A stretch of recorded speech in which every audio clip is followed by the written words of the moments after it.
Hello दोस्तों, कैसे हो आप सब। आप सभी को प्यार भरा नमस्कार। स्वागत है आपका अपने यूट्यूब चैनल पॉइंट एजुकेटर में। और मैं बिंदु चौधरी आज आपके लिए हिंदी का एक मोस्ट इम्पोर्टेंट टॉपिक लेकर आई हूँ, उपसर्ग। आज हम उपसर्ग के बारे में पढ़ेंगे, कैसे कैसे क्वेश्चन आ सकते हैं और कैसे पूछे जाते हैं, वो सब भी करेंगे। स्टार्ट करते हैं। सबसे पहले शब्द रचना। तो शब्द रचना शब्द आपको पता है क्या होता है। रचना की दृष्टि से शब्द या तो रूढ़ होंगे, सरल होंगे या फिर यौगिक होंगे। अब रूढ़ तो ऐसा है जिसके कोई और खंड नहीं होते, मूल शब्द होते हैं और ये अखंड रहते हैं। लेकिन यौगिक है, यौगिक की रचना होती है 4 प्रकार से। किस तरह से? उपसर्ग से, प्रत्यय से, संधि से और समास से। ठीक है, आज हम करेंगे 4 प्रकार से उपसर्ग, प्रत्यय, संधि और समास। तो उपसर्ग से उपसर्ग क्या होते हैं और कौन कौन से होते हैं वो सब करेंगे। उससे पहले याद देखें कि शब्दांश किसे कहते हैं। शब्दांश होते हैं उपसर्ग और प्रत्यय। ये शब्द नहीं होते, ये शब्दांश होते हैं।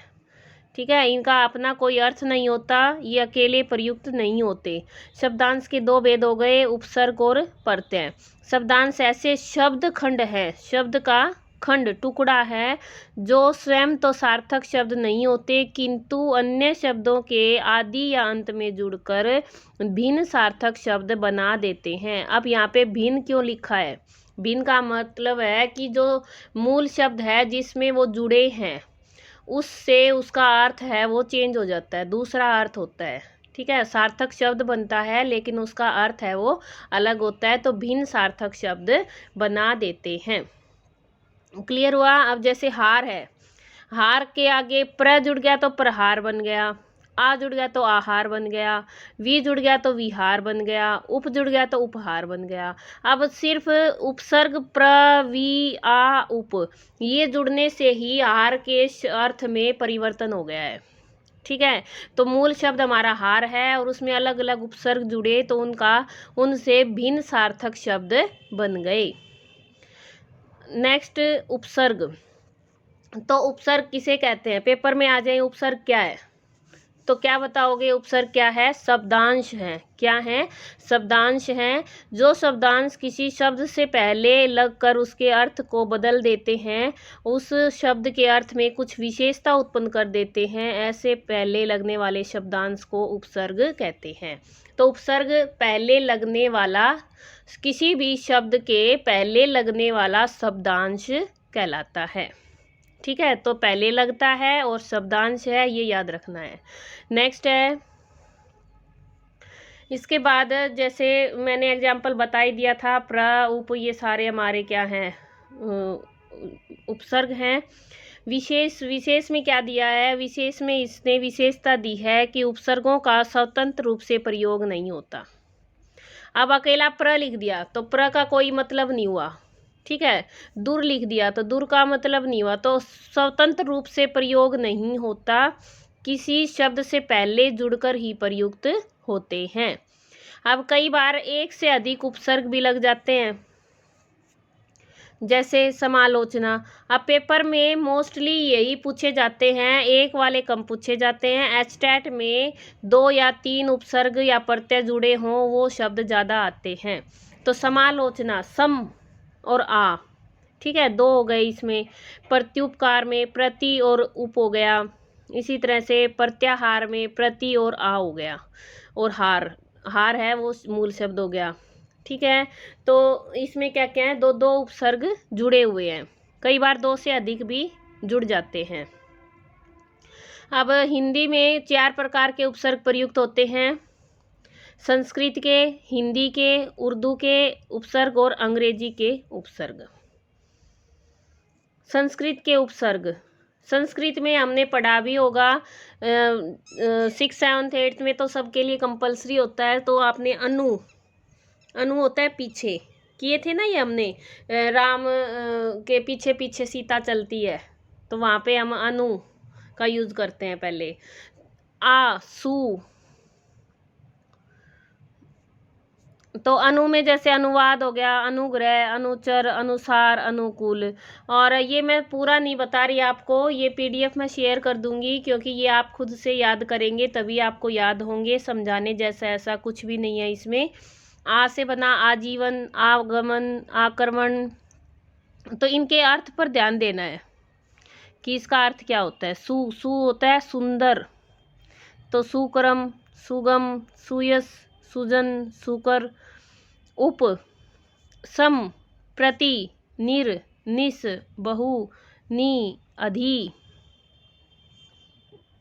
अभि, दुष, दुर, दु, परि, परा, अप, प्र, अव, उत। उत क्या होता है उत्थान। वि, नि, कु, अति, अंतर, अन, अ, सत, न, स, पुनर, सह, बहि। अब यहाँ पे बहिस, बहिस है, बहिस, बहिर, ठीक है। पूरा, सौ, चिर, अलम और अलम हसीतेन करते थे हम याद। तो अलम काफ़ी, काफ़ी असली है, अलम हसीतेन। तो ये सब क्या है, हमारे संस्कृत के उपसर्ग है, ठीक है। फिर आए हमारे हिंदी के उपसर्ग। हिंदी के आसान होते हैं। हिंदी का यानी ए है, अन है, कै, कु, पच, भर, दू, अध, अधमरा, अध पका, अध खिला, उन, 19, 29, 49। अब कई बार क्या है कि काउंटिंग आ जाए पेपर में, हम सोचेंगे इसमें कौन सा उपसर्ग हो गए, तो काउंटिंग है, सीधा सा है।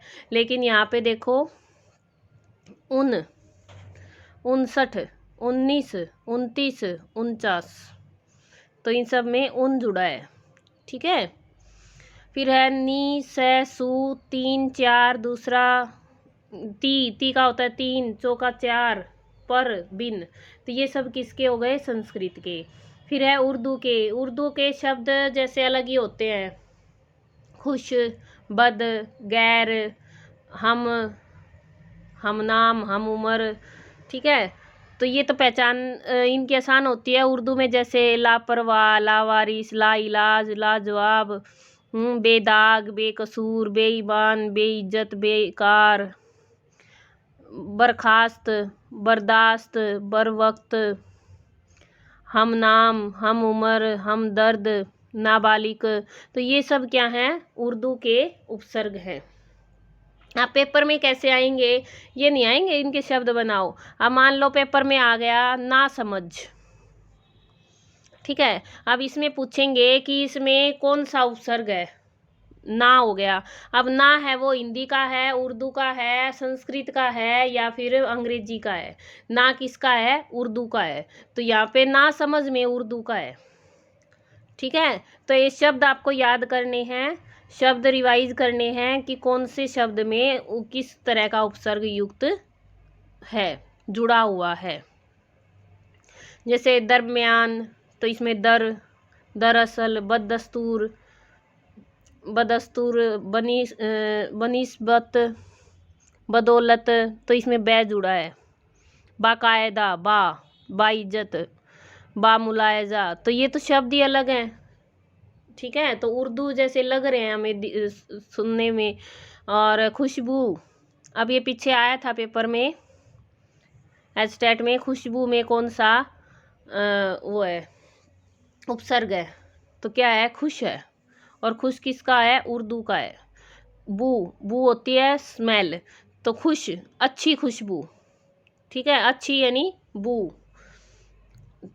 तो इस तरह से आएंगे पेपर में। फिर है उपसर्ग, विशेष उपसर्ग। विशेष में जैसे प्रादुर, तो प्रादुर्भाव, पुरस, पुरस्कार, तिरस, तिरस्कार, साक्षात, आविर, ये हो गए। फिर है अंग्रेजी के उपसर्ग। अंग्रेजी में अंग्रेजी के शब्द होते हैं, जैसे एक तो ओ, डॉक्टर, वो आता है ना, तो इस तरह की कोई साउंड होती है, हम पहचान लेते हैं ये अंग्रेजी के शब्द हैं।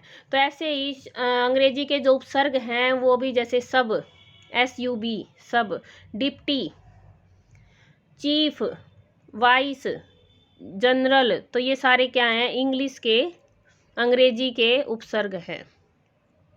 क्लियर हुआ। अब पेपर में ऐसे ही आते हैं क्वेश्चन कि जैसे ये पूछ लें कि बेदाग, बेदाग में कौन सा उपसर्ग है, तो इसमें है बे। और अभी आपने पढ़ा है तो बे क्या है, बेदाग, बेजान उर्दू का हो गया। ठीक है, तो आप ये सब ध्यान देना, इसमें शब्द पढ़ना पड़ेगा तभी आपको याद होंगे कि कौन कौन से शब्द हैं वो हिंदी के हैं, कौन से संस्कृत के हैं, कौन से उर्दू के हैं और कौन से इंग्लिश के हैं। 2 या 3 उपसर्गों का आना सॉरी भाई, 2 या 3 उपसर्गों का आना, यानी 2 के तो मैंने पहले एग्जाम्पल दिए थे, कई बार 3 भी आ जाते हैं। जैसे व्याकरण में वी प्लस आ, 2 आए हैं, करण, करण में वी और आ जुड़ गया, व्याकरण बन गया। पर्यावरण में परि और आ जुड़ गया। समालोचन में सम और आ जुड़ गया। दुर्व्यवहार में दुर वी औ 3 जुड़े हैं, इसलिए दुर्व्यवहार में कितने उपसर्ग हो गए, 3 उपसर्ग हो गए। ये ऐसे शब्द आपको कहीं नज़र आए तो एक डायरी में एक पेज पर लिख लें, ये सारे भी लिख लें और भी कोई आपको मिले वो लिख लें, क्योंकि ज़्यादा शब्द नहीं होते ये और बार बार रिपीट होते हैं पेपर में। ठीक है, उम्मीद है समझ आया होगा। और ये पीडीएफ मैं आपको टेलीग्राम ग्रुप पर शेयर कर दूंगी, पॉइंट एजुकेटर टेलीग्राम ग्रुप है, वहाँ से आप इसको पढ़ सकते हैं। और मिलते हैं नेक्स्ट वीडियो में। इसके साथ ही बता देती हूँ कि हिंदी ग्रामर के मैंने मोस्टली टॉपिक करवा रखे हैं इन डिटेल, आप चैनल पर देख सकते हैं। और सीडीपी, रीजनिंग, मैथ्स और इसके साथ हरियाणा जीके की कुछ वीडियोस भी अवेलेबल हैं।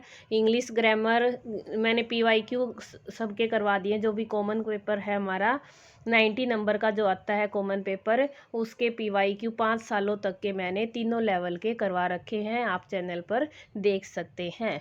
मिलते हैं नेक्स्ट वीडियो में। Thanks for watching. आपका दिन शुभ हो। धन्यवाद।